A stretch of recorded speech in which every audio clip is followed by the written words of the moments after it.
सुनो नाज़रीन, प्रोग्राम आज की बात के साथ मैं हूं इम्तियाज मीर। महंगाई पाकिस्तान का नहीं, दुनिया का सबसे बड़ा मसला है। वज़ीर आज़म साहब ने यह कहा है। एक दिन तो पहले उन्होंने कहा है कि पाकिस्तान दुनिया का सस्ता तरीन मुल्क है। अब कह रहे हैं कि महंगाई पाकिस्तान का नहीं, दुनिया का सबसे बड़ा मसला है। वज़ीर आज़म साहब के बयानात आप देख लें। अपोजिशन में थे, गवर्नमेंट में है, वजीर आजम में, करप्शन में, यानी कि हर किसी से बात होगी। बलूचिस्तान के अंदर जो एक सिलसिला है उनसे भी बात होगी, जो भी दहशतगर्द है, यानी किसी से भी उन्होंने कहा है कि बात हो सकती है, लेकिन जिन्होंने करप्शन की है उनसे मुफाहमत नहीं होगी। वजीर आजम साहब ने यह कहा है। आज फिर असेंबली के अंदर लोकल गवर्नमेंट एक्ट नई तरमीम के साथ उन्होंने मंजूर कर लिया है। बड़ा शोर शराबा, तनकीद थी। वफाकी हुकूमत अपने किए गए दावे सब भूल गई है, याद ही नहीं है उनको हमने क्या वादे किए थे। सुबह से लेकर शाम तक इनके वुज़रा सिर्फ पीपल्स पार्टी पे तनकीद, नून लीग के ऊपर तनकीद इनकी होती रहती है। अवाम के लिए क्या है इनके पास? कोई प्रोग्राम, कोई डायरेक्शन, किस सिमत में यह मुल्क जा रहा है? महंगाई की अगर बात करें, बेरोजगारी की अगर बात करें, हालात की अगर बात करें, तो यह कहते हैं कि पिछली गवर्नमेंट जिम्मेदार थी। वजीर आजम साहब एक दिन आए कराची और एक विजिट थी और वो खत्म होकर इफ्तिताह करके चले गए। कराची 3 करोड़ शहर आबादी वाला शहर है, इसको नजरअंदाज क्यों किया गया? एक सबसे बड़ा सवाल है। यहां वो चीजें नहीं है जो पहले लाहौर, पिंडी और इस्लामाबाद में, यानी कि मेट्रो क्यों नहीं हुई? कराची प्रायोरिटी क्यों नहीं है? एक बड़ा शहर, जिस तरह इमरान खान ने कहा कि एक खुद मुख्तियार बल्दियाती निजाम लाया जाए, जिस तरह दूसरे ममालिक यानी कि तेहरान, जिस तरह लंदन में चीजें हो रही हैं, क्या वजीर आजम से यह सवाल किया जाए कि वो कराची के हवाले से उसकी क्या प्रायोरिटीज है, उनके पास क्या प्रोग्राम है? इसके ऊपर अपने स्टूडेंट दावा दिए। डॉक्टर फौजिया हमीद साहबा रहनुमा पीएसपी की एमएनए रह चुके हैं और सीसी की मेंबर भी है। मैं आपको वेलकम करता हूं अपने शो। महंगाई, अब तो वजीर आजम करें, महंगाई दुनिया का सबसे बड़ा मसला है। कराची के अंदर इफ्तिताह किया, कुछ शॉर्ट ट्रिप था, आए और कुछ घंटों के लिए चले गए। इससे ज्यादा तो वो मियाँ वाली में टाइम देते हैं, कराची से ज्यादा। क्या कहेंगे? औज़ुबिल्लाहि मिनश्शैतानिर्रजीम, बिस्मिल्लाहिर्रहमानिर्रहीम। इम्तियाज़ साहब, बहुत शुक्रिया मुझे मदऊ करने का। बड़ा अफसोस होता है जब हम हुकूमत की बात करते हैं और हुकूमत की जो पॉलिसीज़ हैं, और स्पेशली वज़ीर आज़म साहब की प्रायोरिटीज़ पे जब हम बात करते हैं, तो अफसोस होता है और हमें कहीं से भी कोई अच्छी उम्मीद नज़र नहीं आती। वज़ीर आज़म साहब को मुझे नहीं पता कि इलेक्शन से पहले और इलेक्शन से बाद में उनकी शख्सियत में इतनी चेंज कैसे आ गई है। इलेक्शन से पहले जो वो बातें करते रहे, वो तमाम बातें उन्होंने यकसर वहाँ यू टर्न लिया है। यू टर्न की अगर बात करें तो वो कहते हैं कि यू टर्न लेना तो बहुत अच्छी बात है, बड़े बड़े दुनिया के फैसले हुए और वहाँ यू टर्न लिया गया।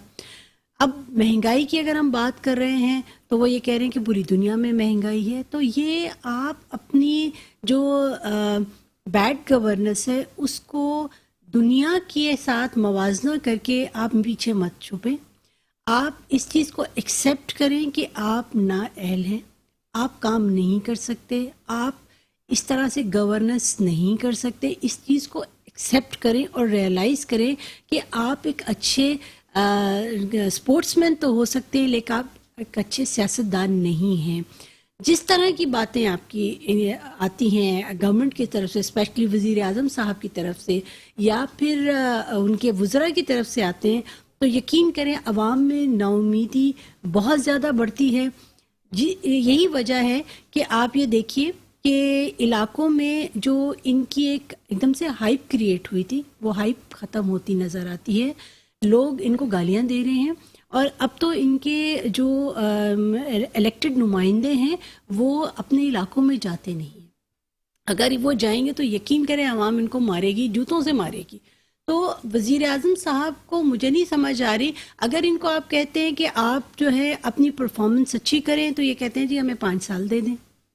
3 साल में तो अभी हम कुछ नहीं कर सकते। 3 साल पहले अगर इनसे पूछे तो ये कहते थे हम 100 दिन में जो है मुल्क का नक्शा तब्दील कर देंगे। तो सिवाय झूठे दावों के, सिवाय बड़ी बड़ी बातें करने के, इनके पास कुछ नहीं है। इनके पास ना तो टीम है, ना कोई काम करने वाले लोग हैं, ना इनकी अपनी नीयत है काम करने की, और ना ही इनका कैरेक्टर है काम करने मेरे साथ है टेलीफोन लाइन पे सीनियर रहनुमा, सीनियर सियासतदान पीटीआई की एमएनए जिले हुम्मा साहिबा। मैं आपको वेलकम करता हूं अपने शो में। थैंक यू जी, बहुत शुक्रिया। ये मुल्क के अंदर कहा जा रहा है कि वफाकी हुकूमत यानी कि ये तहरीक इंसाफ जब हुकूमत से बाहर थी, जब वो वोट लेने गई तो उन्होंने वादे किए थे, उस सारे वादे अवाम को तो याद हैं, लेकिन खान साहब को, प्राइम मिनिस्टर साहब को याद नहीं है, तहरीक इंसाफ की कयादत को याद नहीं है। क्या कहेंगे? ये जी किस वादे की बात कर रहे हैं जो हमें याद नहीं है? हमने कहा था कि हम हमारे लिए जो है वो करप्ट लोगों और करप्शन के लिए हमारे पास होगा 0 टॉलरेंस। ठीक है जी, हम गरीब परवर जो है ना वो पॉलिसीज लेकर आएंगे। एहसास प्रोग्राम उसकी जीती जागती मिसाल है।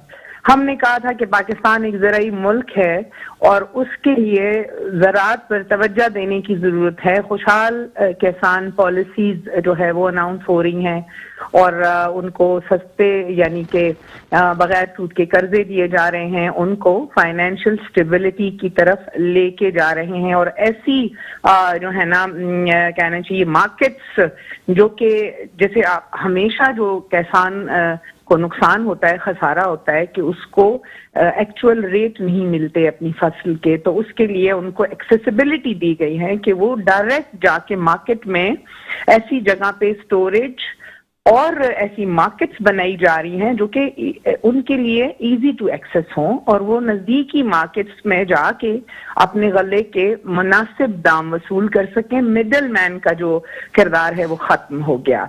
दूसरा जो है वो खान साहब ने अनाउंस किया था, एक तो बिजली का हमारा मसला है। हमने जब तक कि हम पानी की प्रिजर्वेशन नहीं करेंगे, रिजर्वायर्स नहीं बनेंगे, अब उसी सिलसिले में खान साहब ने अभी पिछले दिनों ऐलान किया है कि वो 10 नए डैम इंशाल्लाह पाकिस्तान में बनाएंगे। तो अभी ठहरें जी, अभी तो 3 साल हुए हैं। अब 30 साल की कंपैरिजन 3 साल की से तो कर ही नहीं सकते, इसका तो कोई कंपैरिजन नहीं। अगर 15 भी होते तो भी हम कहते चलो आधे आधे हमने गुजार दिए। अभी तो 3 साल हैं, अब आगे देखें इंशाल्लाह और भी चीजें बहुत बेहतर होंगी। फिर हमने कहा था कि हम ओवरसीज पाकिस्तानियों को वोट का हक देंगे, क्योंकि हम उनके पैसों में तो हम उनके इंटरेस्टेड है, लेकिन हम उन्हें वोट का हक नहीं देते। पाकिस्तानी ओन करते हैं, उन्हें ओनरशिप चाहिए। ओवरसीज जो हैं वो भी उतने ही पाकिस्तानी हैं जितने मैं और आप। ये सारे वादे पूरे हो रहे हैं और आपको नजर आ रहा है। फिर कहा था कि गरीब जो है वो गरीब लोगों को सर छुपाने की जगह सस्ते दामों मुहैया होगी। तो कम आमदनी वाले लोगों के लिए नया पाकिस्तान हाउसिंग स्कीम जो कि उसके ऊपर सब्सिडी भी दी गई है।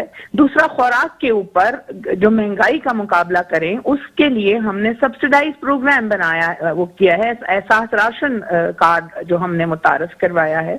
तो जी ऐसे तो you name it I have it वाली बात है कि आप जितना जाएं मैं उसके उतनी ही तफसील में जा सकती हूँ। एमएनए साहिबा, खान साहब ने आज फिर कहा है मियांवाली के अंदर, उन्होंने जब लोगों से खिताब किया, बलूचिस्तान और वजीरिस्तान समेत सब लोगों से बातचीत के लिए तैयार हूं, लेकिन अपोजिशन से बात नहीं होगी, उनसे मुफाहमत नहीं होगी जिन्होंने करप्शन किए। क्या कहेंगी? देखिए, ये जो अभी आपने लफ्ज इस्तेमाल किया है ना, अपोजिशन से बात नहीं होगी, उन्होंने ये नहीं कहा। पहले तो मैं इसकी तस्हीह करती चलूं कि अपोजिशन में और यानी कि करप्ट माफियाज में फर्क है। देखिए, अपोजिशन में पढ़े लिखे लोग हैं, खानदानी लोग हैं। एक सवाल तो हेलो, अपोजिशन में 3 जमातें सबसे बड़ी हैं, आपको पता है? देखिए, मेरी बात तो सुने ना, मैं आपसे क्या कह रही हूँ। मैं आपसे ये कह रही हूँ कि अपोजिशन का मतलब करप्शन नहीं है। मुझे अपनी अपोजिशन के बहुत सारे लोग ऐसे मालूम हैं कि जिनकी इंतहाई जो है ना अच्छी परफॉर्मेंस है, वैल्यू रखते हैं, इज्जतदार हैं। कुछ लोग जो कि इन पार्टियों को लीड करते रहे हैं, कुछ खानदान जिन्होंने करप्शन कर करके सिर्फ अपने खानदान کو اسٹرینتھن کیا ہے, عوام پہ توجہ نہیں دی. عوام تو کیا, نیچے ان کے پارٹی ورکرز کی بھی حالت اسی طرح کی اسی طرح ہے, ان کے اپنے علاقوں کی حالت اسی طرح کی اسی طرح ہے. تو خان صاحب نے کہا ہے کہ کرپٹ لوگوں کے ساتھ ان کا جیسے زیرو ٹالرنس کا جو ان کا وعدہ ہے وہ اپنی جماعت کے لوگوں کے لیے بھی ہے, وہ جو ہے نا کرپٹ اس کے لیے بھی ہے, چاہے وہ اپوزیشن میں ہے چاہے وہ جو بھی کرپٹ ہے, اس کے ساتھ بات نہیں ہوگی, ان کو این آر او نہیں دیا جائے گا اور ان کو معافی نہیں دی جائے گی, ان کے ساتھ کسی قسم کی کوئی نیگوسیشن نہیں ہو سکتی. یہ بات ہوئی. ٹھیک ہے, میں آتا ہوں. میرے ساتھ سابقہ ایم این اے اور سینئر رہنما ہیں ڈاکٹر فوزیہ امین صاحبہ, وہ بیٹی ہیں, ان سے کریں کہ بلوچستان کے لوگوں ساتھ, وزیرستان کے لوگوں کے ساتھ جو ریاست کے خلاف ہیں, یعنی کہ ریاست کے ساتھ لڑ رہے ہیں, اس آئین کو نہیں مانے, گورنمنٹ کی ریٹ کو نہیں مانے, ان سے تو بات چیت ہو سکتی ہے. مطلب اپوزیشن سے مراد یہ ہے کہ سب سے بڑی جماعت اپوزیشن کی نون لیگ ہے, پیپلز پارٹی ہے, مولانا فضل الرحمان ہے, ان سے مطلب جنہوں نے کرپشن کی ان سے بات ہی نہیں ہو سکتی, مفاہمت ہی نہیں ہو سکتی, کیا کہیں گے؟ چلیے یہ تو بہت اچھی بات ہے کہ جن لوگوں نے کرپشن کیا ان سے بات نہیں ہو سکتی, یہ اچھی بات ہے ان کی. لیکن وزیر اعظم نے کبھی یہ دیکھا ہے, اس پہ دھیان دیا ہے کہ ان کی اپنی پارٹی میں کتنے کرپٹ لوگ ہیں؟ کیا ان کا احتساب انہوں نے کیا ہے؟ پارٹی کی تو بہت دور کی بات ہے, ان کی وہاں ایوان میں بیٹھے ہوئے ایسے لوگ, ان کی اپنی کیبنٹ میں ایسے لوگ بیٹھے ہوئے ہیں کہ جن کے اوپر کرپشن کے چارجز لگے ہیں اور بہت زیادہ کرپشن کے چارجز لگے ہیں, آج تک ان کا احتساب تو نہیں ہوا. تو اگر وہ زیرو ٹالرنس کی بات کریں ٹورڈز کرپشن, تو سب سے پہلے تو وہ احتساب اپنے گھر سے سٹارٹ کریں, تب تو ہم کہیں کہ بالکل نیا پاکستان بن گیا اور اس میں زیرو ٹالرنس ہے ٹورڈز کرپشن. لیکن یہاں تو ایسا کچھ نہیں ہے, یہاں زیرو ٹالرنس ہے ٹورڈز کرٹیسزم.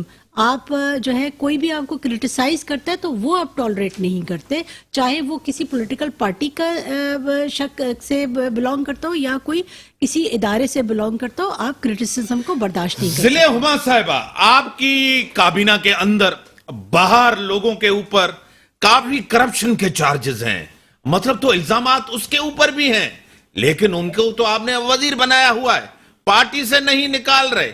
چاہے آپ کو پتا ہے میڈیسن کا اتنا بڑا اسکینڈل تھا, اس کو آپ نے صرف عہدے سے ہٹا کے جنرل سیکریٹری پاکستان کر دیا کیانی صاحب کو, کیا کہیں گے؟ پچھلے دنوں اگر آپ کو یاد ہے ان کو کورٹس نے, آنریبل کورٹس نے جو ہے نا بالکل ان تمام الزامات سے بری الذمہ قرار دیا. ٹھیک ہے جی. اور خان صاحب کا جیسے کہ بہت ساری ہماری مثالیں ہیں, آپ اس میں آپ جہانگیر ترین کو دیکھ سکتے ہیں, آپ علیم خان کو دیکھ سکتے ہیں, آپ زلفی بخاری کو دیکھیں, ساری ان سے منسٹریاں جو ہیں انہوں نے چھوڑ دی ہیں کہ جب تک کہ وہ کلیئر نہیں ہو جاتے عدالتوں سے. جو دیکھیں جس کے اوپر کرپشن کے چارجز ہوئے, دیکھیں یہ ایسا نہیں ہوتا کہ خالی ٹی وی پہ ایک بار ٹکر چل جائے اور کہہ دیا جائے کہ یہ شخص کرپٹ ہے اور ہم نے اس کو عہدے سے نکال دیا. جی نہیں, ادارے موجود ہیں, احتساب کے ادارے موجود ہیں, عدالتیں موجود ہیں. آپ نیب نے اگر اس کے اوپر کوئی کرپشن کے چارجز لگائے ہیں, الزامات لگائے ہیں, تو وہ اس کو انویسٹیگیٹ کرے گا. عدالتیں موجود ہیں, عدالتوں میں اگر اس قسم کی کوئی کیسز چل رہے ہیں تو وہ خود کو اس کے اوپر پیش کریں گے, اور جب چیزیں ثابت ہو جائیں گی تو یقیناً وہ ہٹ جائیں گے. بلکہ زلفی بخاری کا تو ایک بہت بہترین انہوں نے ایک مثال قائم کی ہے کہ ان کے اوپر الزام لگایا کہ انہوں نے اپنے اختیارات کا استعمال کیا اور موٹر وے کا جو ہے ایکسٹرا روٹ میں ان کا نام آیا, انہوں نے بالکل خود کو ہر ایک چیز سے علیحدہ کر دیا. ان کے پاس اب کسی یعنی کہ انہوں نے خود اپنے آپ کو الگ کیا, خان صاحب نے نہیں کیا نا الگ, انہوں نے استعفا دیا ہے, استعفا لیا نہیں. اگر خان صاحب, میری ایک شخص اگر خود ایک سٹیپ اٹھا رہا ہے اور اس کو معلوم ہے کہ پارٹی پالیسی کیا ہے اور اس کے لیڈر کا ویژن کیا ہے, یہ تو آپ دیکھیں اس چیز کو تو آپ اپریشیٹ کریں کہ اس کو ڈنڈا دکھانے کی ضرورت نہیں پڑی.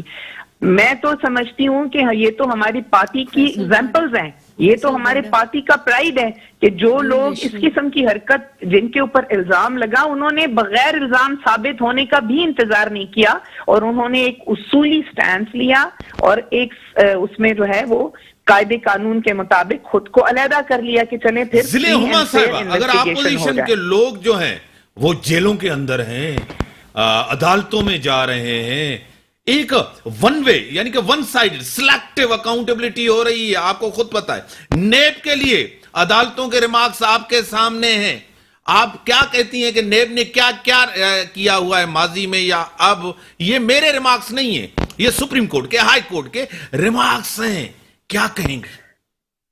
देखें, अदालतों के रिमार्क्स को तो मैं इस वक्त बिल्कुल भी जो है ना गुफ्तगू का हिस्सा बनाना नहीं चाहूंगी, इसलिए कि जब तक कि आप केस की बारीकी में नहीं जाते, आपके खिलाफ फैसला नहीं आ जाता, उसको मैं और आप कम से कम ऑनरेबल कोर्ट की पॉलिसीज को बयान नहीं कर सकते कि उन्होंने नैब के किस इकदाम के ऊपर ये बयान दिया।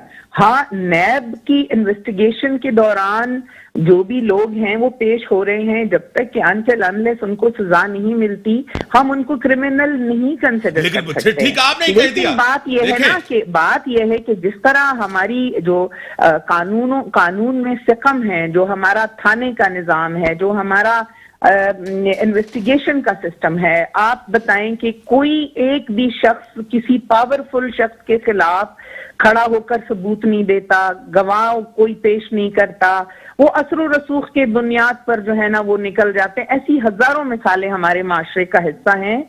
इसी कमजोर सिस्टम को स्ट्रेंथ देने की जरूरत है, इसी कमजोर सिस्टम को जो है ना रिफॉर्म्स की जरूरत है, जिसकी तरफ हम आहिस्ता आहिस्ता जा रहे हैं। अभी मैं ये नहीं कहती कि हम सारे फरिश्ते हैं, और मैंने कभी इस चीज की बात नहीं की। आपको खुद पता है, आपके 3.5 साल तकरीबन अरसा गुजर चुका है, इसमें कौन से रिफॉर्म्स हुए, कौन सा इदारा आपने रिवाइव किया? वेलकम बैक नाज़रीन, जो मुल्क की सूरत हाल है आपके सामने है। कराची 3 करोड़ आबादी का शहर है, यहां इनको सिर्फ जो पता हुआ है, अच्छी स्टार्ट है, इसको मैं कहता हूं। एक क्रेडिट उनको भी देना चाहिए जो पिछली गवर्नमेंट से, पीपल्स पार्टी भी कोशिश कर रही है, लेकिन पीपल्स पार्टी को बड़ा टाइम मिला है कराची के अंदर, सिंध के अंदर, तो वो इन चीज़ों को बेहतर करे, लेकिन उसकी बड़ी रिस्पॉन्सिबिलिटी है। एमक्यू बड़ा टाइम रही इस गवर्नमेंट के साथ, आज भी गवर्नमेंट में, नेशनल गवर्नमेंट में पीटीआई 3 साल तकरीबन हो चुके हैं, लेकिन वो कह रहे हैं कि अभी भी हमें टाइम कम है। डॉक्टर साहब, 3 साल हो गए हैं, 3 साल से कम अरसा नहीं है, लेकिन ये कहीं भी आपको बताएं, अवाम, महंगाई, बेरोजगारी, दाल रोटी, ये चीजें हैं अवाम की। ये गवर्नमेंट कहती है सब पिछली गवर्नमेंट जिम्मेदार थी, उनकी करप्शन की वजह से ये सब कुछ हुआ है, क्या कहेंगे? देखिए, इनको ये सब चीज़ें पहले पता थी इलेक्शन से पहले, लेकिन जब ये इलेक्शंस लड़ने जा रहे थे तो ये सारी चीज़ें ये भूल गए थे, और उसमें जिस तरह से अवाम को इन्होंने बेवकूफ़ बनाया। मैं ये समझती हूँ कि पीटीआई की गवर्नमेंट का होमवर्क ही नहीं है, और ये काम करना भी नहीं चाह रही, और ये कुछ सीखना भी नहीं चाह रही। लॉन्ग टर्म पॉलिसीज़ पे ये काम कर रहे हैं। हालांकि जिस तरह के हालात हैं और जिस तरह के प्रॉब्लम्स इस वक्त पाकिस्तान फेस कर रहा है, तो हमें शॉर्ट टर्म पॉलिसीज़ की तरफ जाना चाहिए था, शॉर्ट टर्म रेमेडीज़ की तरफ जाना चाहिए था। इसको इन्होंने यकसर जो है इग्नोर किया है, जिसकी वजह से आपके मुल्क में महंगाई, बेरोज़गारी ज़्यादा हो गई है। आप देखिए पेट्रोल की कीमतें कहाँ चली गई हैं, गैस नहीं है, पूरे डिफेंस में गैस नहीं आ रही, कराची के कितने इलाकों में गैस नहीं आ रही। तो लोग जो हैं सारा दिन बाहर दफ्तरों में खज्जल खुआर होते हैं, और फिर वो घर में आके भी ख्वारी होती है कि उनको 2 वक्त की गर्म रोटी नहीं मिलती, खाना नहीं मिलता, खाना पकता ही नहीं है। तो वज़ीर आज़म साहब ने आई डोंट नो उनके दिमाग में कौन सी पाकिस्तान का ऐसी क्लास मौजूद है जिसके लिए वो काम कर रहे हैं, क्योंकि मिडिल क्लास तो बिल्कुल पिस के रह गई है, और मुझे नहीं लगता कि इन देखें डॉक्टर साहब, आप सही करें कि मिडिल क्लास जो है ना पिस के रह गई है, ये आप करें, बद से बदतर हालात हैं, कोई रिलीफ नहीं मिल रहा। आप सही कह रही हैं, हालात और खराब हुए हैं, यानी कि ये सही बात है ना, पिछले हालात अच्छे थे, पिछली गवर्नमेंट से अच्छी थी बनस्बत इनके। नहीं, देखिए मैं आपको बताऊं, वही बात है कि पिछली गवर्नमेंट्स अगर बुरी थी तो ये बदतरीन हो चुकी हैं, ये बहुत ज़्यादा, ये उनसे 2 हाथ आगे हैं। पहली बात तो मुझे ये समझ नहीं आती कि IMF से जो इन्होंने मुआहिदा किया है, वो मुआहिदा ये मंजर आम पे क्यों नहीं लेके आते। जो अभी मेरी बहन ने बात की थी कि 0 टॉलरेंस है टुवर्ड्स करप्शन, تو مجھے یہ سمجھ نہیں آ رہی کہ کرپشن سے تو ٹھیک ہے زیرو ٹالرنس ہے، تو یہ باقی چیزوں میں بھی انہوں نے زیرو ٹالرنس رکھی ہوئی ہے. یہ اپنی کوئی بات کسی کو شیئر نہیں کرتے، یہ جو اپوزیشن کی جماعتیں ہیں ان سے یہ بات نہیں کرتے، کسی بھی چیز پہ کسی بھی فیصلے پہ ان کو اعتماد میں نہیں لیتے. تو یہ ڈیموکریٹک ملک میں رہ کے ڈکٹیٹرشپ کیسے کر سکتے ہیں؟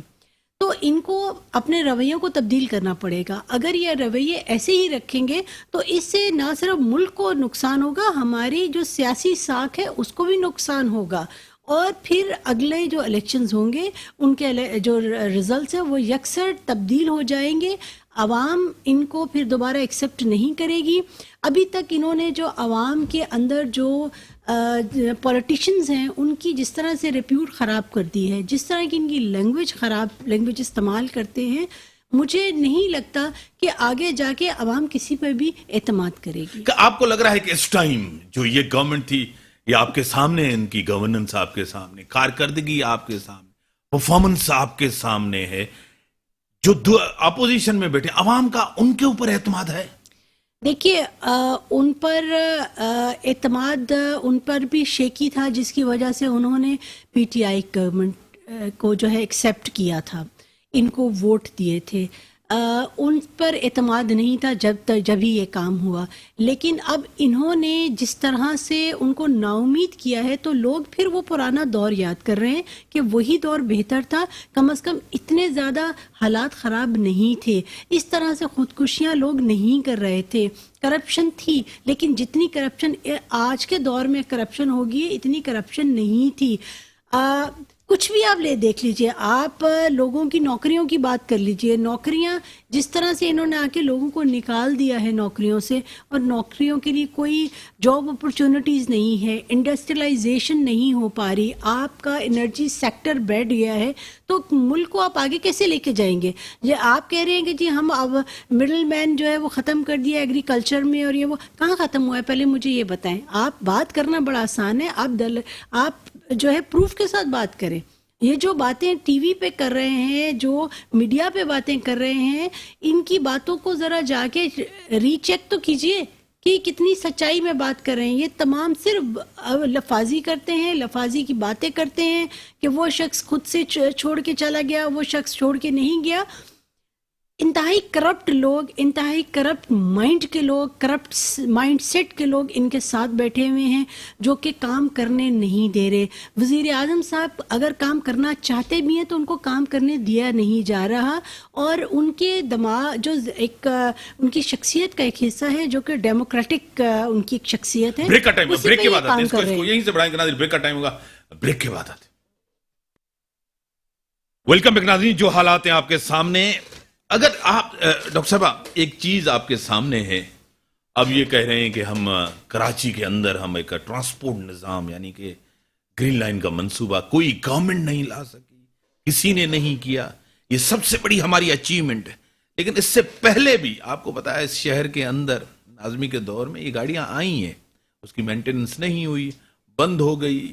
ٹرانسپورٹ کراچی کا سب سے بڑا اہم مسئلہ ہے، پانی سب سے بڑا اہم مسئلہ، ڈینیج سب سے بڑا اہم، انکروچ سب سے زیادہ ہو رہے. آج بھی وہ معافیات کھلے عام یہ چیزیں کریں، کیا کہیں گے؟ دیکھیے گرین لائن منصوبے پہ انہوں نے بڑے جو ہے یہ جو ہے اس کو سیلیبریٹ کر رہے ہیں. پہلی بات تو یہ کہ ان کی اتنی شارٹ ٹرم میموری ہے، ان کو یہ نہیں پتا کہ گرین لائن منصوبہ سٹارٹ کس نے کیا تھا، اور ان کو یہ بات بھی نہیں پتا کہ فیتے کاٹنے سے ملک آگے نہیں چلتے، آپ کی بہتر معاشی پالیسیز بنانے سے ملک آگے چلتے ہیں. اور یہ ایک ہی چیز کا 3-4 دفعہ افتتاح کرتے ہیں جو کہ پچھلی گورنمنٹس نے سٹارٹ کیے تھے وہ منصوبے، اور یہ آ کے کرتے. یہ منصوبہ جو ہے آپ بتائیے نون لیگ کی گورنمنٹ میں آیا تھا، اور اس میں کچھ پیپلز پارٹی کی گورنمنٹ نے کنٹریبیوشن کیا ہوا ہے اور یہ فیڈرل گورنمنٹ نے کیا تھا. اور آج یہ جب یہ پورا ہوا ہے اس پہ انہوں نے آ کے جو ہے یہ اپنا کریں کہ جی ہم نے یہ کام کر دیا. آپ نے کوئی ایسا کام نہیں کیا، کوئی ایسا آپ نے تیر نہیں چلایا. ہاں ہم یہ سمجھتے ہیں، ہم آپ کے تھینکفل تب ہوتے جب آپ کراچی کو اس کا جائز حق دیتے. آپ نے کراچی کو یکسر اگنور کیا، آج بھی آپ جب کراچی آئے تو چند گھنٹوں کے لیے آپ کراچی آئے, مجھے نہیں اندازہ سمجھ آتی کہ آپ کو کراچی سے اتنا ڈر اور خوف کس چیز کا ہے, آپ کراچی میں کیوں نہیں ٹھہرتے. یہ وہ کراچی ہے جس نے آپ کو وزیر اعظم بنایا ہے. تو وزیر اعظم سے کراچی کی عوام ناراض ہے, اور یہ صرف ایک گرین لائن منصوبہ جو ہے, جو کہ پرانی گورنمنٹ نے سٹارٹ کیا تھا اور آپ نے آج آپ نے پھر دوبارہ اس کا فیتہ کاٹ دیا ہے, اس سے آپ ان کے دکھوں کا مداوع نہیں کر سکتے, ان کے زخموں پہ مرہم نہیں رکھ سکتے. کراچی کو اگر اس کا دل جیتنا ہے تو اس کے لیے ایکسٹرا آرڈینری اقدامات آپ کو کرنے. لیکن این کیو ایم کہہ رہی ہے سب کچھ ہم نے کیا ہے, اس کے پیچھے ہم تھے, ہماری ایفرٹس ہیں. میرے ساتھ مسعود رضا صاحب ہیں, senior income person, senior journalist میرے ساتھ ہیں. مسعود رضا صاحب, میں آپ کو ویلکم کرتا ہوں اپنے شو میں. سر آپ بھی ادھر ہی تھے, آپ نے بھی وزیر اعظم کی کل اسپیچ سنی. جس طرح یہ جدید بسوں کا میگا پروجیکٹ کراچی کو ملا ہے, آپ کو خود پتا ہے یہ بڑی اچیومنٹ کہہ رہی ہے کہ پی ٹی آئی ہماری ہے, ایم کیو ایم کہہ رہی ہے کہ اس کے پیچھے ہم تھے, یہ ہماری کوشش ہے. نواز شریف کے دور میں بھی, آج کے دور میں بھی. کیا یہ کراچی کے اوپر احسان ہے؟ 40 یا 80 بسیں. کراچی ایک بڑا شہر ہے 3 کروڑ کا. لاہور سے پہلے یہاں میٹرو چلنی چاہیے تھی, پنڈی اسلام آباد سے پہلے یہاں میٹرو چلنی چاہیے تھی. کیا کہیں گے؟ دیکھیں, جو بھی اس پر اپنا احسان جتانے کی بات کرتا ہے اس کو سلام. یہ تو حکومتوں کے کام ہوتے ہیں, حکومتوں کو کرنے چاہیے. کل جس منصوبے کا آغاز کیا وزیر اعظم نے, یہ تو آج سے کوئی 10 سال پہلے ہونا چاہیے تھا. بہرحال اس میں نواز شریف صاحب کی حکومت کی بھی کوششیں ہیں, عمران خان صاحب کی حکومت کی بھی کوششیں ہیں, اس میں ایم کیو ایم کی بھی کوششیں ہیں, اور اسی لیے تو ان کو ووٹ ملتا ہے. تو اپنا احسان جتانے کی ضرورت نہیں ہے. یہ دیکھنا چاہیے کہ ہمارے شہر کو اس وقت کم از کم 25,000 بسوں کی ضرورت ہے, اور یہ ایک جو پروجیکٹ کل شروع ہوا ہے یہ شہر کی 1.5% پاپولیشن کو فیسیلیٹیٹ کرے گا, یعنی 3.5 لاکھ لوگوں کے لیے منصوبہ ہوگا. تو یہ تو بالکل ایک سمجھ لیں بارش کا ایک قطرہ ہے. ابھی تو ایک پوری بارش کی ضرورت ہے اس کراچی کو. تو یہاں پر اگر احسان جتا رہے ہیں اور یہاں پر اگر اپنی کامیابیاں گنوا کر سمجھ رہے ہیں کہ کوئی بڑا تیر مار لیا, تو یہ تو بڑی چھوٹی سی بات ہے امتیاز صاحب کہ 3 کروڑ کے شہر میں 3.25 لاکھ سے 3.5 لاکھ لوگوں کے لیے ایک سہولت ابھی آئی ہے. پورا شہر تو کھنڈر بنا ہوا ہے, کچرا اٹھ نہیں رہا, بلکہ جو ہے ان کا حال خراب ہوا ہے. تو ان سب پارٹیوں کو چاہیے کہ بجائے یہ کہ احسان جتائیں, آل پارٹیز کانفرنس کی ہے, اسی طرح کی ایک آل پارٹیز کانفرنس کر لیں, بیٹھ جائیں, عوام کا کچھ خیال کریں. دودھ کی قیمت جو ہے وہ 94 روپے انہوں نے مقرر کی تھی, 140 بکتا رہا. پچھلے ہفتے 120 مقرر کر دی, آج بھی 140 بک رہا ہے. تو بلاول صاحب بالکل عمران خان صاحب کے خلاف تحریک چلائیں مہنگائی کے خلاف, لیکن ان چیزوں کو بھی دیکھ لیں کہ آٹا آپ کے 250 روپے مہنگا کیوں بک رہی ہے اس کی بوری, کیوں آپ جو ہے وہ دودھ کی قیمت سرکاری رقموں پر جو ہے وہ اس پر نہیں بکوا سکتے. تو ان چیزوں کو بھی دیکھنے کو زیادہ بہتر ہوگا. مسعود صاحب, ایک اور چیز آج بڑی اہم ہوئی ہے, عمران خان صاحب نے کہی ہے کہ بلوچستان کے لوگوں کے ساتھ بات چیت ہو سکتی ہے, وزیرستان کے لوگوں سے بات چیت ہو سکتی ہے, اپوزیشن کے ساتھ کوئی بات نہیں ہو سکتی. سر آپ سے کئی مرتبہ اس معاملے پر بات ہوئی ہے, اور میں تو یہ مانتا ہوں کہ وزیر اعظم صاحب کو یہ سمجھنا چاہیے کہ وزیر اعظم ہیں کیونکہ وہ کرسی پر بیٹھے ہیں. عمران خان کی حیثیت وہاں پر صرف یہ ہوتی ہے کہ عمران خان وہ ہیں, اصل میں حیثیت وزیر اعظم کی ہے. تو ان کو لامحالہ بات کرنی ہوگی لیڈر آف دا اپوزیشن سے, اپوزیشن جماعتوں کے رہنماؤں سے, پارلیمنٹ کو چلانے کے لیے, قانون سازی کرنے کے لیے.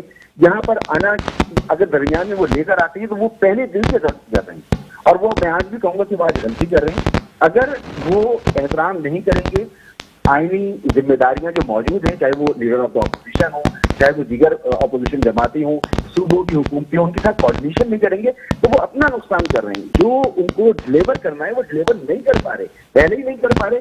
سندھ حکومت نے ان کے لیے مسائل پیدا کیے ہوئے ہیں, پنجاب میں اپوزیشن ان کو بڑی سخت ملی ہوئی ہے. کے پی کے کا معاملہ تو آپ دیکھ ہی رہے ہیں کہ ماشاءاللہ وہاں کیونکہ مرکز میں ان کی حکومت ہے تو بہت سارے معاملات ہیں جو چلے ہوئے ہیں ابھی, لیکن جب یہ چلے جائیں گے, گورنمنٹ میں نہیں ہوں گے, تو یہ بڑی شدت کے ساتھ معاملات سارے نکل کے باہر آئیں گے, کیونکہ اس وقت کوئی بھی ان کے ساتھ نہیں ہے. اور سب سے اہم بات یہ کہ جو کلیدی قانون سازی ہے, چاہے وہ الیکشن ایکٹ میں ترمیم کے حوالے سے ہو, تو اس میں جب یہ کر بھی لیں گے تو ان کے بعد دوسری جب حکومت آئے گی جو اس کو سپورٹ نہیں کرتی وہ اس سب کچھ تبدیل کر دے گی, تو یہ قانون سازی بھی دیر پا نہیں ہوگی. تو میں تو یہ مانتا ہوں کہ عمران خان صاحب کی ضد چھوڑنی چاہیے اور ان کے ساتھ بیٹھنا چاہیے, ڈائیلاگ کرنا چاہیے. سر آج اسمبلی کے اندر, سندھ اسمبلی کے اندر جو ماحول تھا, जिस तरह की ज़बान, हाथापाई और बदकलामी हुई आपके साथ, सिंध लोकल गवर्नमेंट एक नई तरमीम के साथ मंजूर हो गया है, क्या कहेंगे? इसकी इम्तियाज साहब जो जमहूरी हुकूमतें हैं वो कराती हैं बल्दियाती इंतखाबात कराते हुए और बल्दियाती हुकूमतों को इख्तियारात देते हुए। गुज़िश्ता जो इलेक्शन हुए थे उसमें भी सुप्रीम कोर्ट ने जब आखिरी नोटिस दिया था और बड़ी सख्त लबो लहजा इख्तियार किया था, ऑर्डर दिए थे, तो इलेक्शन हुआ था। इस दफा भी जो एक्ट बना है आपने उसको देखा ही होगा, शायद सिर्फ पब्लिक टॉयलेट साफ करने का इख्तियार जो है वो बल्दियाती इदारों को रह गया है और पब्लिक टॉयलेट मौजूद ही नहीं है, तो उनका सिर्फ बहुत ही मामूली सा एक रोल होगा जो इलेक्शन हो भी जाएंगे। तो ये सब कुछ जो हुआ आज, पीपल्स पार्टी एक जमहूरी जमात होने का क्लेम करती है, जमहूरियत की दावेदार है, वो कहती है कि हमने इसके लिए खून दिया है। तो ये जो जमहूरियत का अमल है ना ग्रास रूट तक, इसमें पीपल्स पार्टी को रुकावट नहीं बनना चाहिए, इख्तियारात देने चाहिए। जो कुछ हुआ वो बड़ा अच्छा नहीं था, असेंबली में ऐसा नहीं होना चाहिए। अनफॉर्चुनेट है कि हमारी असेंबलियों में इस तरह से होता है। मैं तो इस बात का बिलीव करता हूँ कि सियासी अदम इस्तेहकाम जिस सोसाइटी में होगा, जिस मुल्क में होगा, वहाँ पर तरक्की नहीं हो सकती, अगर होगी तो बहुत नुकसान। सही सर। दूसरा, मार्च में महंगाई मार्च होगा, है कोई गवर्नमेंट को परेशानी, प्रेशर गवर्नमेंट के ऊपर आपको लग रहा है? नहीं, मुझे नहीं लगता कि कोई इस तरह की सूरत हाल है, क्योंकि इमरान खान साहब बड़े कॉन्फिडेंट हैं और अब बल्दियाती इलेक्शन की तरफ जाएंगी तमाम जमातें, और बल्दियाती इलेक्शन का से जब फारिग होंगी तो तकरीबन वो अगले इंतखाबात का वक्त आ रहा होगा। हो सकता है इलेक्शन कुछ जल्दी हो जाए, आगे पीछे कुछ चंद महीने हो सकते हैं, लेकिन मुझे कोई खतरा नजर नहीं आता। ये वक्त वो था जब पहली मरतबा पीडीएम बनी थी और सारी जमातें इकट्ठा हुई, उस वक्त निकलते कुछ तो शायद कुछ हो सकता था। 2-3 कोशिशें हुई थी मगर अपोजिशन इससे कामयाब नहीं हो सकी है। इमरान खान साहब को टफ टाइम दे। अभी तक ये बड़े अच्छी बात किसी ने कही कि अगर आपने लोग करना है तो फिर आप तारीखें नहीं देते, एहतजाज करना है तो आप तारीखें नहीं देते, फिर आप निकल पड़ते। इतनी लंबी तारीख दी है तो इस दौरान अपोजिशन कुछ तो चाहती है करना, यानी या तो आपस में इत्तेफाक नहीं, लाहे अमल पे इत्तेफाक नहीं है, प्रॉब्लम अपोजिशन के अंदर मौजूद है। तो इस सूरत हाल में मुझे नहीं लगता कि इमरान खान या उनकी हुकूमत के लिए कोई खतरा बन सकती है अपोजिशन। बड़ी मेहरबानी मसूद रजा साहब, आपकी मैडम, आपकी बड़ी मेहरबानी। जो मुल्क के सूरत हाल है आपके सामने है, इसी के साथ दीजिए इजाजत।